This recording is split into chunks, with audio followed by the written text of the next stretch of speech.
সেজন্য আজকে যেভাবে আমরা আলেম ওলামাদেরকে নিয়ে একটা মানে এই যে ধন্যবাদ জ্ঞাপন বা কৃতজ্ঞতা প্রকাশের অনুষ্ঠান করেছি, একটা প্রতীকী, ঠিক আমরা আমাদের এই সাংবাদিক বন্ধুদের, বিশেষ করে যারা মানে সোশ্যাল মিডিয়া অ্যাক্টিভিটিজ এর সাথে বেশি জড়িত, বেশি কাজ করেছেন, কষ্ট করেছেন, দৌড়াদৌড়ি করেছেন, রোদ বৃষ্টি মাথায় নিয়ে আমাদের ডাকে সাড়া দিয়েছেন, তাদেরকে নিয়ে আমরা একদিন অনুষ্ঠান করব এবং সেদিন আমরা আপনাদের কথা শুনবো, আপনাদের সেই দিনগুলো শুনবো, কিভাবে কষ্ট করে দিনের পর দিন আপনারা এই ঝুঁকি নিয়ে কাজটা করেছেন।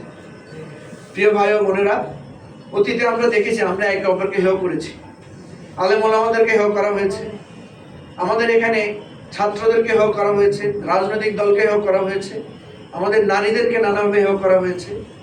জুলাই আমাদেরকে শিখিয়েছে যে কাউকে কেউ হেয় করে আমরা সফলতা পাবো না, সবাই একসাথ হলেই কেবল সফল হব। এবং সবাই সফল একসাথ হয় না, সবাই একসাথ হয় দুটো কারণে। একটা হয় হয়তো বিপদে পড়ে মার খেয়ে, আরেকটা হতে পারে যে একটা বৃহৎ লক্ষ্য অর্জনের জন্য। এটাই আমাদের অনুপ্রেরণা।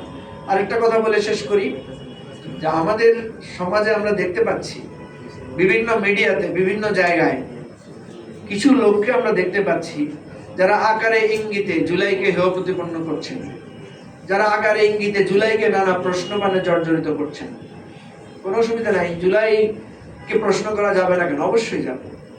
জুলাইয়ের অবদান যারা রেখেছেন তাদের যদি কোনো ভুল আসে অবশ্যই ভুল সংশোধন করা যাবে, এবং সেই কথাটা তারই হক বেশি, তারই অধিকার বেশি যে জুলাইতে কষ্ট করেছে, জুলাইকে ধারণ করেছে। যে জুলাইকে ধারণ করে নাই, যে জুলাইতে আমাদের প্রতিপক্ষ ছিল, যে সারাক্ষণ জুলাইকে আগেও হেয় প্রতিপন্ন করেছে, আজকেও হেয় প্রতিপন্ন করছেন, তাদের ব্যাপারে আমাদেরকে একটা সম্মিলিত অবস্থান গ্রহণ করতে হবে। সুতরাং আমরা বলছি, যারা জুলাইকে ধারণ করেন, জুলাইয়ের জন্য কষ্ট করেছেন, জুলাই অর্জন করেছেন, আপনাদের সর্বাত্মক অধিকার আছে জুলাইকে প্রশ্ন করার, জুলাইকে পর্যালোচনা করার, জুলাইকে ব্যবচ্ছেদ করার। কিন্তু যারা সুবিধাভোগী ছিলেন, যারা বলেন যে আগেই ভালো ছিলাম, হ্যাঁ আপনারা আগে তো ভালোই ছিলেন, আগেও টেলিভিশন খুললে আপনাদেরকে দেখা যেত, এখনো আপনাদেরকে দেখা যায়। আমি তাদেরকে প্রশ্ন করি যে আপনারা পালায় যান নাই কেন?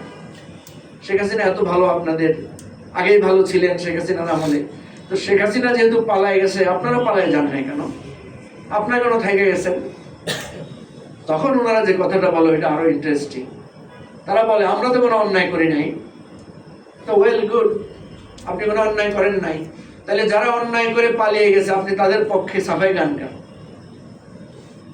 তার মানে হচ্ছে আমাদের এই মহান মুক্তিযুদ্ধের সময় আপনারা দেখবেন যারা গুম খুন গণহত্যা জ্বালাও পোড়াও করেছিল, তারা কিন্তু 16 ডিসেম্বরে আত্মসমর্পণ করে তারা সবাই পাকিস্তানে পালিয়ে গেছে, চলে গেছে। কিন্তু তাদেরকে যারা সাপোর্ট করেছিল তাদের একটা বড় অংশ এই দেশে রয়ে গেছে, যাদেরকে আমরা রাজাকার আল বদর হিসেবে চিনি। এবং দুর্ভাগ্যবশত মুক্তিযোদ্ধাদের একটা তালিকা হয়েছিল, এবং গত ফ্যাসিবাদী আমলে আওয়ামী লীগ একটা রাজাকারের তালিকা করেছিল। আমরা দেখেছি সেখানে সর্বোচ্চ সংখ্যক রাজাকার আমরা দেখলাম আওয়ামী লীগ করে প্রায় 10,000-এর মতো। দেখেছেন না আপনারা?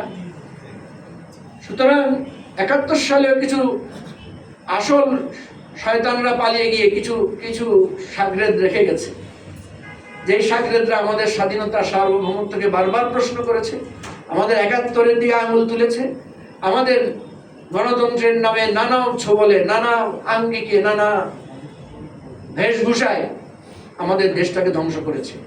আজকেও তাদের প্রেতাত্মা এক শ্রেণীর ওই ফেসিবাদের দালালরা এখানে আছেন। আমরা তাদের স্বাধীনতা বা অধিকার খর্ব করতে চাই না, আমরা তাদেরকে জোর করে পুশব্যাক বা পুশইন করতে চাই না, তবে তাদের মুখোশটা আমরা যথাযথভাবে উন্মোচন করতে চাই। আমি আজকে আপনাদের এই আলেম সমাজ সহ সবাইকে অনুরোধ করব যে তাদের একটা তালিকা আমাদের প্রস্তুত করা দরকার। তারা আগে কেমন ছিলেন, কেমন ভালো ছিলেন, আর এখন তারা কেমন ভালো আছেন, সেই খতিয়ানটা, শ্বেতপত্রটা আমরা তৈরি করব এবং শীঘ্রই সেটা আমরা জাতির সামনে তুলে দেব।